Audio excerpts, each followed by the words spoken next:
कैसे हैं आप? आशा करता हूँ आप सब लोग घर पर सुरक्षित होंगे और मंगलमय होंगे। बच्चों, आज आपके लिए लेकर आए हैं माध्यमिक शिक्षा परिषद उत्तर प्रदेश के 12th क्लास में काव्य में कवि मैथिलीशरण गुप्त का जीवन परिचय। तो जिन बच्चों ने अभी चैनल सब्सक्राइब नहीं किया है वो चैनल सब्सक्राइब कर लें और फटाफट आप अपनी बुक्स को हैंड में ले लीजिए जिन बच्चों के पास बुक्स है, क्योंकि जब मैं पढ़ाऊँगा आप भी उसके साथ साथ अवलोकन करिए तो आपको वो अच्छे से समझ में आएगा। तो बच्चों, शुरू करते हैं। कवि, राष्ट्रीय कवि बल्कि मैथिलीशरण गुप्त का जीवन परिचय।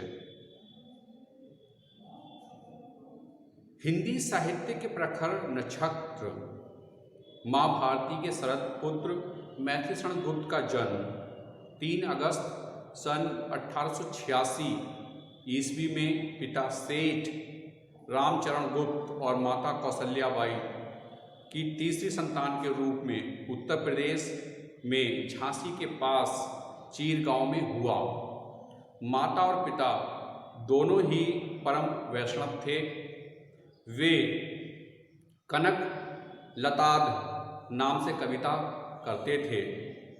विद्यालय में खेलकूद में अधिक ध्यान देने के कारण पढ़ाई अधूरी ही रह गई।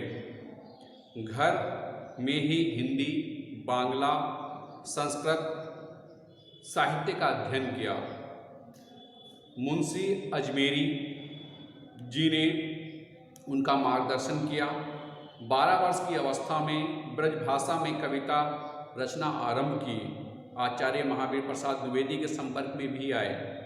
उनकी कविताएं खड़ी बोली में मासिक सरस्वती में प्रकाशित होना प्रारंभ हो गईं।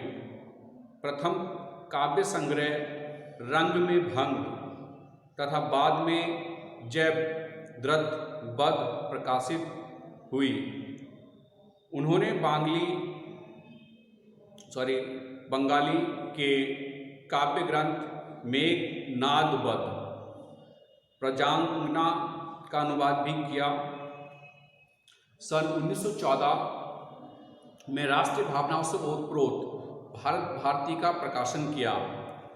उनकी लोकप्रियता सर्वत्र फैल गई। संस्कृत के प्रसिद्ध ग्रंथ स्वप्नवास बत्ता का अनुवाद प्रकाशित कराया। सन 1916-17 ईस्वी में महाकाव्य साकेत का लेखन आरंभ किया।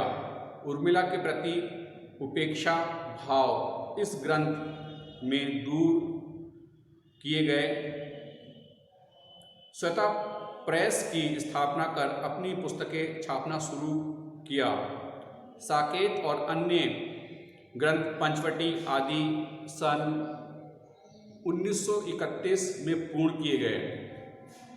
12 दिसंबर 1964 को दिल का दौरा पड़ा और साहित्य का यह जगमगाता तारा अस्त हो गया। उन्होंने 78 वर्ष की आयु में 2 महाकाव्य, 19 खंड काव्य, काव्य गीत, नाटिकाएं आदि लिखी। उनके काव्य में राष्ट्रीय चेतना, धार्मिक भावना और मानवीय उत्थान प्रतिबिंबित है।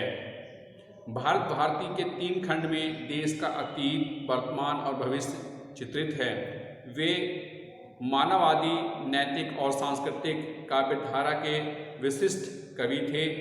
डॉक्टर नागेंद्र के अनुसार वे राष्ट्र कवि थे। सच्चे राष्ट्र कवि दिनकर जी के अनुसार उनके काव्य के भीतर की प्राचीन संस्कृति एक बार फिर तरुणावस्था को प्राप्त हुई थी। देश प्रेम। राष्ट्रकवि मैथिलीशरण गुप्त और कानपुर से प्रताप नामक समाचार पत्र निकालने वाले निर्भीक पत्रकार गणेश शंकर विद्यार्थी के मिलने का केंद्र बिंदु प्रताप प्रेस ही रहा करता था। कलम के बार से दोनों साहित्यकार देश को आज़ादी दिलाने के प्रयास में लगे थे। दोनों महापुरुष विशाल हृदय की संवेदना वाले थे। उनके हृदय उदार थे। काव्य के क्षेत्र में उन्होंने अपनी लेखनी से संपूर्ण देश में राष्ट्रीय भक्ति की भावना भर दी थी। राष्ट्र प्रेम की इस अजस्त्र धारा का प्रभाव बुंदेलखंड क्षेत्र में कविता के माध्यम से हो रहा था। बाद में राष्ट्र प्रेम की इस धारा को देश भर में प्रभावित किया था राष्ट्र कवि मैथिलीशरण गुप्त ने। ये तो था इनका जीवन परिचय और साहित्यिक परिचय। अब बात करते हैं भाषा शैली की। गुप्त जी ने अपनी कविताओं में ब्रज भाषा तथा परिष्कृत सरल और शुद्ध खड़ी बोली को अपनाया। उन्होंने यह सिद्ध किया कि ब्रज भाषा काव्य सृजन के लिए समर्थ भाषा है।